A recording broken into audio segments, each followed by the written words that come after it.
پارہ نمبر 23۔ سورہ صافات۔ ہم نے آسمان دنیا کو تاروں سے آراستہ کیا ہے، شیاطین عالم بالا کی باتیں نہیں سن سکتے، تاہم اگر کوئی ان میں سے کچھ لے اڑے تو ایک تیز شعلہ اس کا پیچھا کرتا ہے۔ ان سے پوچھو ان کی پیدائش زیادہ مشکل ہے یا ان چیزوں کی جو ہم نے پیدا کر رکھی ہے؟ انہیں سمجھایا جاتا ہے تو سمجھ کر نہیں دیتے، نشانیوں کو ٹھٹوں میں اڑاتے ہیں، پھر سے زندہ کیے جانے کا انکار کرتے ہیں۔ ان سے کہو بس ایک ہی جھڑکی ہوگی اور ایکائک ہی اپنی آنکھوں سے وہ سب کچھ دیکھ لیں گے جس کی خبر انہیں دی جا رہی ہے۔ اس وقت یہ کہیں گے ہائے ہماری کمبختی، یہ تو یوم الجزا ہے۔ حکم ہوگا گھیر لاؤ سب ظالموں کو اور ان کے ساتھیوں اور ان کے معبودوں کو، پھر ان سب کو جہنم کا راستہ دکھاؤ۔ منکرین اور ان کے پیشوا آپس میں تکرار شروع کر دیں گے اور اپنی گمراہی کا الزام ایک دوسرے پر ڈالیں گے۔ وہ سب اس روز عذاب میں مشترک ہوں گے۔ وہ تو گھمنڈ سے یہ کہتے تھے کہ کیا ہم ایک شاعر مجنون کے لیے اپنے معبودوں کو چھوڑ دیں؟ اللہ کے چند بندے جنتوں میں عزت کے ساتھ رہیں گے، وہاں احباب کے ساتھ بیٹھ کر گفت و شنید میں مصروف ہوں گے اور ان کی میزبانی سبھی خوب کی جا رہی ہوگی۔ بولو یہ ضیافت اچھی ہے یا زقوم کا درخت جو جہنم کی تہ سے نکلتا ہے؟ جہنمی وہ لوگ ہیں جنہوں نے اپنے باپ دادا کو گمراہ پایا اور انہی کے نقش قدم پر دوڑے چلے گئے۔ نوح نے جب ہم کو پکارا تھا تو دیکھو کہ ہم کیسے اچھے جواب دینے والے تھے، ہم نے اس کو اور اس کے گھر والوں کو کرب عظیم سے بچا لیا، بعد والوں میں اس کی تعریف و توصیف چھوڑ دی۔ ابراہیم اپنے رب کی طرف سے قلب سلیم لے کر آیا، اپنے باپ اور قوم کو توحید کی طرف بلایا۔ ایک دن مندر میں گھس کر اس نے بتوں کو ٹکڑے ٹکڑے کر دیا، آگ کے الاؤ میں پھینکا گیا تو ہم نے اسے بچا لیا۔ ہم نے اسے ایک حلیم اور بردبار لڑکے کی بشارت دی۔ جب وہ لڑکا دوڑ دھوپ کرنے کی عمر کو پہنچا تو اس نے بیٹے سے کہا، بیٹا میں خواب میں دیکھتا ہوں کہ تجھے ذبح کر رہا ہوں۔ بیٹے نے کہا، ابا جان جو کچھ حکم دیا جا رہا ہے اسے کر ڈالیے، آپ انشاءاللہ مجھے صابروں میں سے پائیں گے۔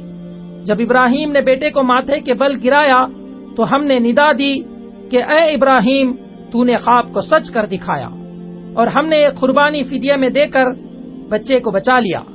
ہم نیکی کرنے والوں کو ایسی ہی جزا دیتے ہیں، سلام ہے ابراہیم پر۔ ہم نے موسیٰ اور ہارون پر احسان کیا، نہایت واضح کتاب عطا کی، راہ راست دکھائی، بعد کی نسلوں میں ان کا ذکر خیر باقی رکھا، سلام ہے موسیٰ اور ہارون پر۔ الیاس بھی ایک رسول تھا، اس نے اپنی قوم سے کہا کہ تم بال دیوتا کو پکارتے ہو اور احسن الخالقین کو چھوڑ دیتے ہو جو تمہارا اور تمہارے آباء و اجداد کا رب ہے، مگر انہوں نے جھٹلایا۔ الیاس کا ذکر خیر ہم نے بعد کی نسلوں میں باقی رکھا، سلام ہے الیاس پر۔ لوط بھی مرسلین میں سے تھا، ہم نے اسے اور اس کے گھر والوں کو نجات دی، سوائے ایک بڑھیا کے باقی سب کو تہس نہس کر دیا۔ یونس بھی رسولوں میں سے تھا، وہ ایک بھری کشتی کی طرف بھاگ نکلا، آخرکار مچھلی نے اسے نگل لیا۔ اگر وہ تسبیح کرنے والوں میں سے نہ ہوتا تو روز قیامت تک اسی مچھلی کے پیٹ میں رہتا۔ پھر ہم نے اسے ایک چٹیل زمین میں پھینک دیا اور ہم نے اسے 1,00,000 یا اس سے زائد لوگوں کی طرف بھیجا۔ وہ لوگ ایمان لائے۔ لوگ اللہ کے لیے اولاد تصنیف کرتے ہیں اور اللہ اور اس کے فرشتوں کے درمیان نسب کا رشتہ بنا رکھا ہے۔ یہ لوگ مجرم کی حیثیت سے پیش ہونے والے ہیں۔ فرشتے تو کہتے ہیں پاک ہے اللہ ان صفات سے جو لوگ اس کی طرف منسوب کرتے ہیں۔ ہم تو سب واسطہ خدمتگار ہیں اور تسبیح کرنے والے ہیں، اور اللہ کے بھیجے ہوئے بندوں سے اس کا وعدہ ہے کہ ضرور ان کی مدد کی جائے گی۔ پس اے نبی صلی اللہ علیہ وسلم کچھ مدت تک انہیں ان کے حال پر چھوڑ دو اور دیکھتے رہو، عن قریب یہ خود بھی دیکھ لیں گے۔ سورہ صاد۔ منکرین نے حق کو ماننے سے انکار کیا ہے، سخت تکبر اور ضد میں مبتلا ہیں۔ ان لوگوں کو اس بات پر بڑا تعجب ہوا کہ ایک ڈرانے والا خود انہی میں سے آ گیا۔ منکرین کہنے لگے کیا اس نے سارے خداؤں کی جگہ بس ایک ہی خدا بنا ڈالا؟ یہ تو بڑی عجیب بات ہے۔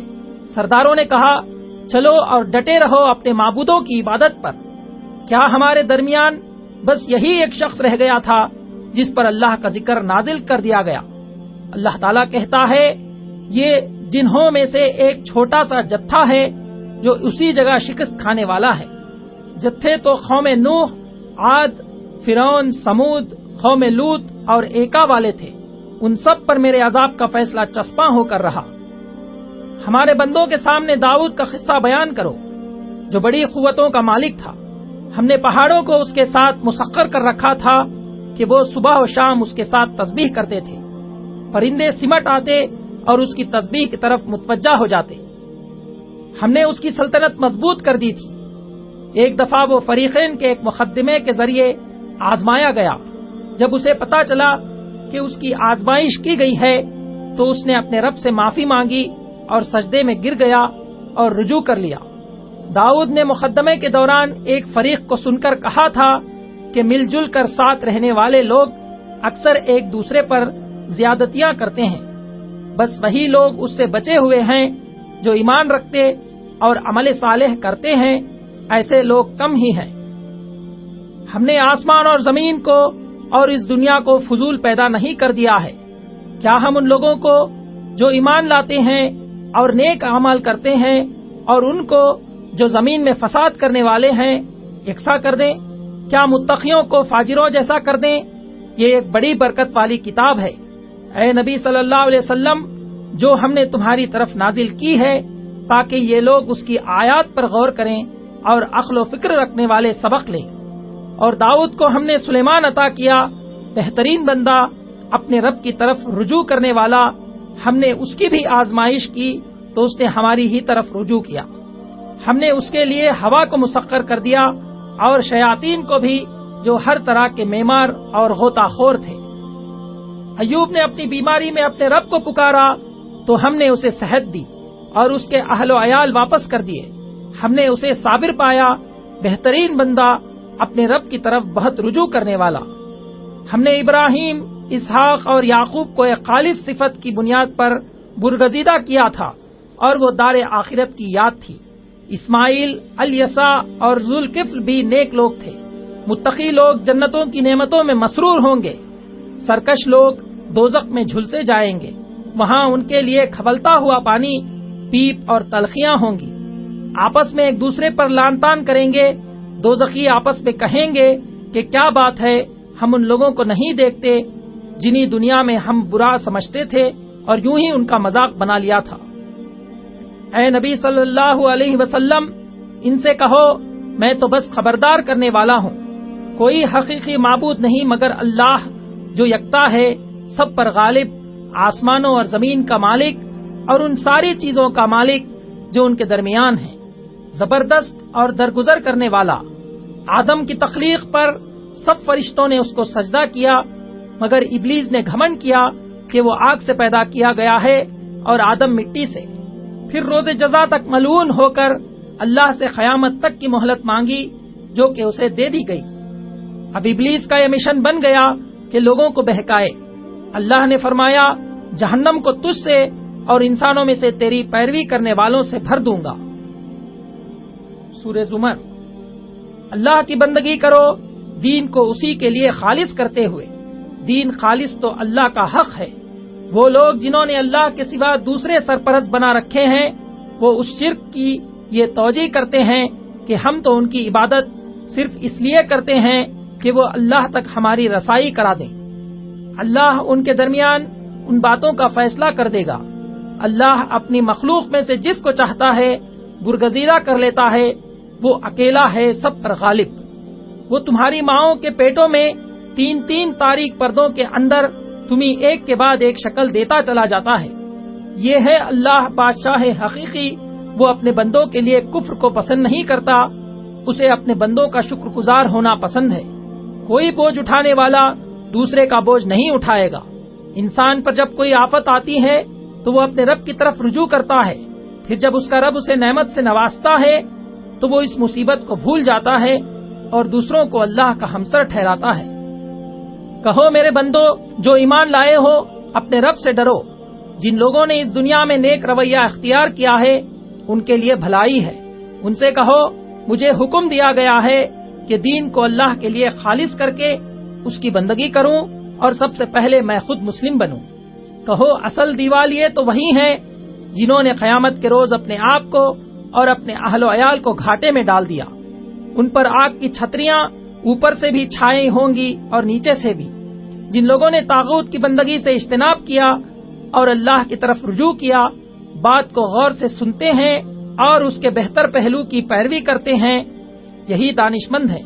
ان کے لیے بلند عمارتیں ہیں، منزل پر منزل بنی ہوئی، جن کے نیچے نہریں بہہ رہی ہوں گی۔ اللہ نے بہترین کلام اتارا ہے جس کے تمام اجزاء ہم رنگ ہیں، جس میں مضامین بار بار دہرائے گئے ہیں۔ اسے سن کر ان لوگوں کے رونگٹے کھڑے ہو جاتے ہیں جو اپنے رب سے ڈرنے والے ہیں، پھر ان کے جسم اور ان کے دل نرم ہو کر اللہ کے ذکر کی طرف راغب ہو جاتے ہیں۔ یہ اللہ کی ہدایت ہے جس سے وہ لوگوں کو راہ راست پر لاتا ہے جسے چاہتا ہے۔